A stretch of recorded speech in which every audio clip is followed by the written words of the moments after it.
Welcome back to Have a Creation, the D&D series where you can have one of my homebrew creations to do whatever you want with. Today's creation is the Moon's Eye. The Moon's Eye is a fire opal-like rounded stone about the size of a $50. It can be set into something like jewelry or a staff or armor, really anything like that, and the surface of the stone shades over to match the moon phase chosen by the player. The ability of the Moon's Eye is called the Blinking Moon. The Blinking Moon is an ability that activates after a long rest. After a long rest, the player can choose a moon phase and the stone will shift to match it. The phase chosen will allow the user access to the associated spell, and this does not count against the number of spells known by the player.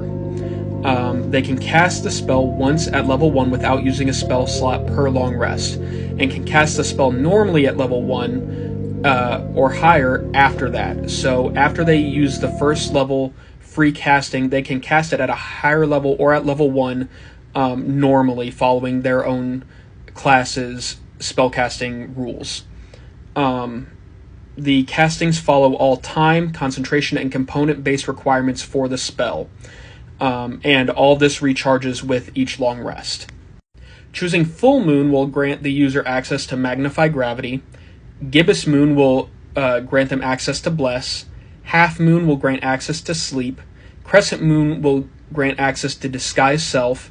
And New Moon will grant access to Unseen Servant. The player I gave this to is a druid, and so I chose spells for each moon phase that kind of made sense to the moon phase and that weren't already druid spells.